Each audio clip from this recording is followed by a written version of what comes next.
Olá, gente, tudo bem? Uma das histórias que os instrutores sempre mais gostam no curso, uma história que a gente conta desde 97, que a gente come 98, que a gente começou a fazer esses cursos, é a história do mágico, que na verdade é a história minha que pode ser que aconteceu de verdade, pode ser que eu estou inventando, mas isso não importa, porque a função das histórias não é contar a verdade, é passar alguma chave de conhecimento. Então, eu tenho uma lembrança muito forte, quando eu era muito pequeno, que eu fui ver um show de mágico, acompanhado, por meu avô. Eu era muito pequeno, pode ser 5 anos, então é aquela lembrança mais ou menos que parece sonho, mas eu lembro que provavelmente a gente chegou um pouco atrasado, porque a as portas já estava fechado, a sala estava escuro, o show tinha acabado de começar, e eu não sei o nome daquele pessoa que tem um, flashlight, que tem uma tocha e ajudou a gente, só que nossos, ingresso era, nos assentos na frente, só que o show já começou, aquele cara falou pra gente: "Não, senta aqui e quando vai ter aquela parada", antigamente tinha as paradas que troca e volta depois, vocês pega a as cadeiras na frente. Então a gente sentou atrás e para mim não importava, sabe, tem 5 anos eu já estava nem aí, já estava totalmente hipnotizado pelo show do mágico, eu estava literalmente sentado, assim,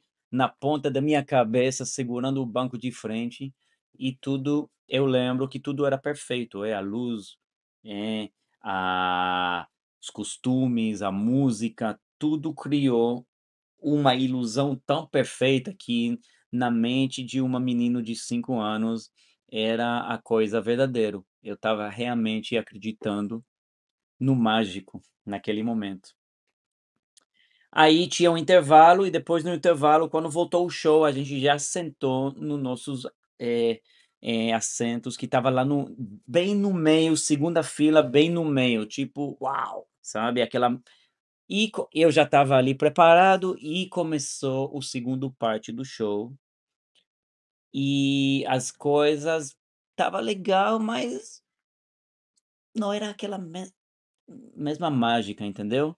Porque dava para ver um pouco da como se chama? A pintura, da do mágico, dava para ver coisas um pouco se mexendo no backstage, dava para ver a poeira que estava no palco, tipo, de perto já não era tão perfeito e eu já estava sentado ali e já comecei a ficar um pouco, assim, desconectado, entendeu? Tipo, um pouco decepcionado que mágico não é de verdade.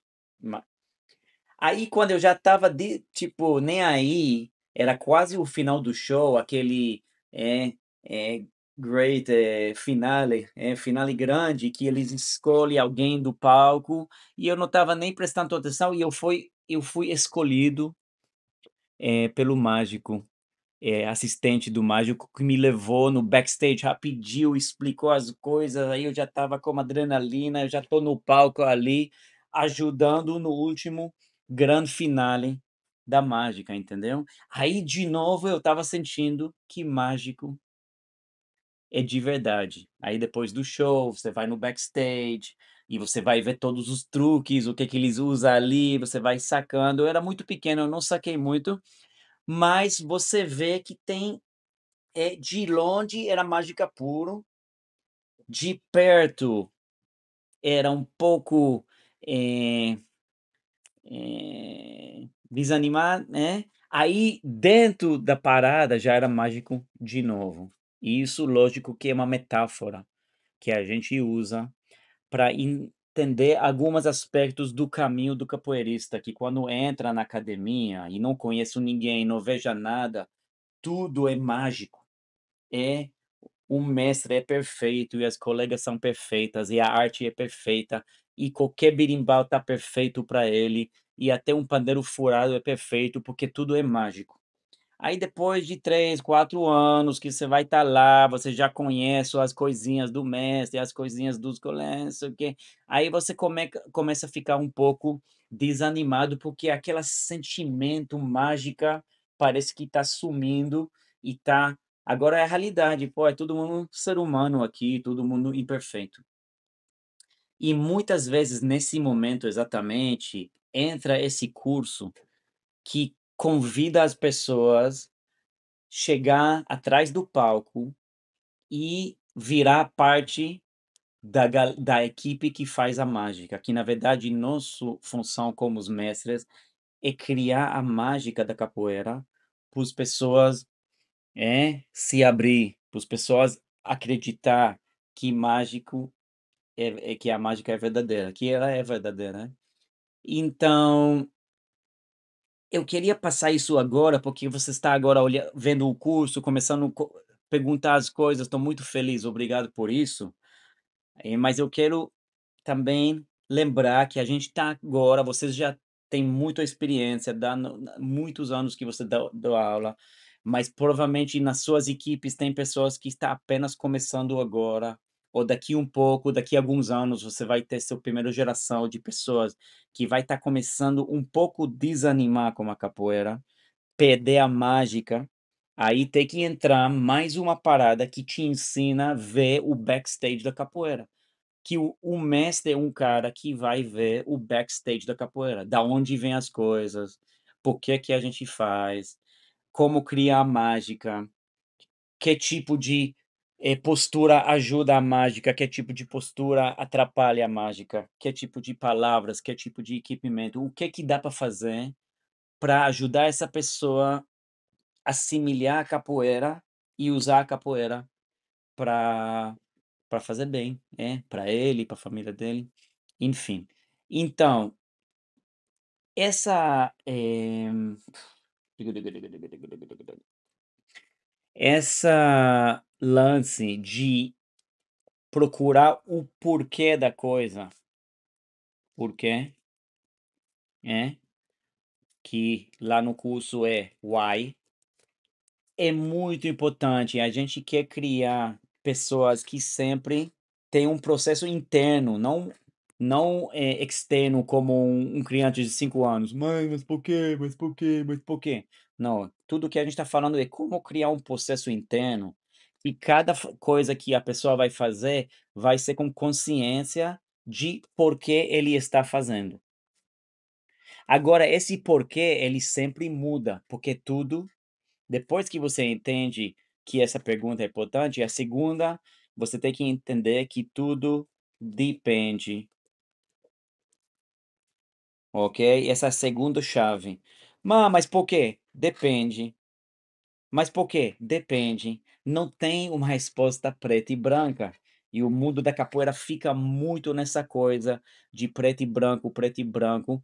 É muito engraçado, porque a gente está praticando uma arte que é nem dança e nem luta, ela sempre está lá no meio. Então, até mesmo na nossa consciência, nos pensamentos, a gente tem que conseguir ficar no meio entre a luta e a dança, entre uma coisa que é preto e branco, claro, quem venceu e quem perdeu, e outra coisa que é aquela colaboração que criativo, que não sei o quê. Então, depende no contexto. Sempre o contexto é a coisa mais importante, e as pessoas têm que entrar mais, pensar no contexto. Qual é o contexto? Então, voltando na pergunta do Máscara, por exemplo. A sistema, as ferramentas, eles sempre funcionam, só que tem que entender o contexto. Se eu estou agora na academia, todo mundo de uniforme, pagando mensalidade, sério, esses são os meninos que já escolheu aprender capoeira, então é um contexto. Aí eu posso usar as ferramentas numa maneira. Agora, se eu estou agora no after school, no projeto social, não sei o quê, já é outro contexto, né. Você está vendo o trabalho do Mestre Ferradura, na rua, com pessoas com, problemas mentais, pessoas com fome, já é outro contexto, mas é as mesmas ferramentas, só que tem que usar, entendeu? Então a gente sempre fala a gente nunca pergunta: "Faca é bom ou ruim?". todo mundo entende que faca é um bom para algumas coisas e é ruim para outras coisas. Competição é bom ou ruim? Competição pode ser uma ferramenta super poderosa se você sabe usar ela no tempo certo e você sabe por que que está usando ela, ok? Mesma coisa, uniforme, cordão, grupo, todas essas coisas faz parte do seu bolso de ferramentas. Você tem que entender que eu falei agora, todas as batizado é ferramenta, ok? E tem que saber o contexto e como usar. Então a gente está querendo levantar um pouco essa consciência no mundo da capoeira, das pessoas começar a perguntar por quê e começar a entender os contextos das coisas, porque todas as linhagens da capoeira, não importa da onde vem, tem muitas chaves importantes que tem que trocar com as outras linhagens, entendeu?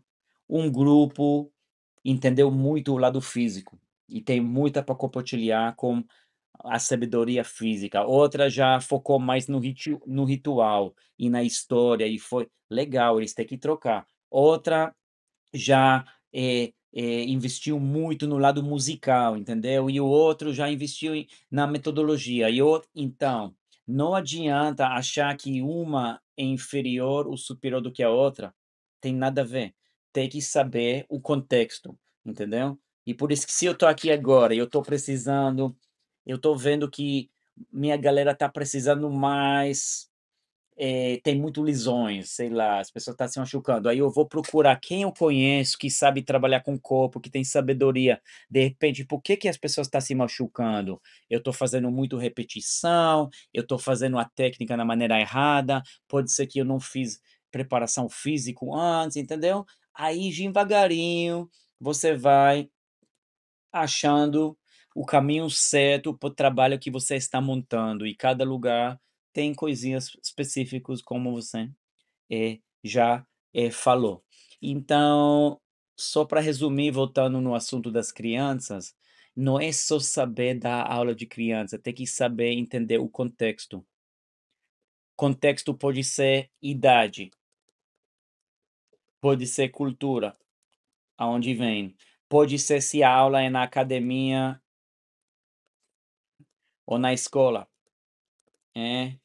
Pode ser trabalho social, entendeu? Tem vários contextos. Pode ser a graduação, ou quantos anos que ele está lá, graduação,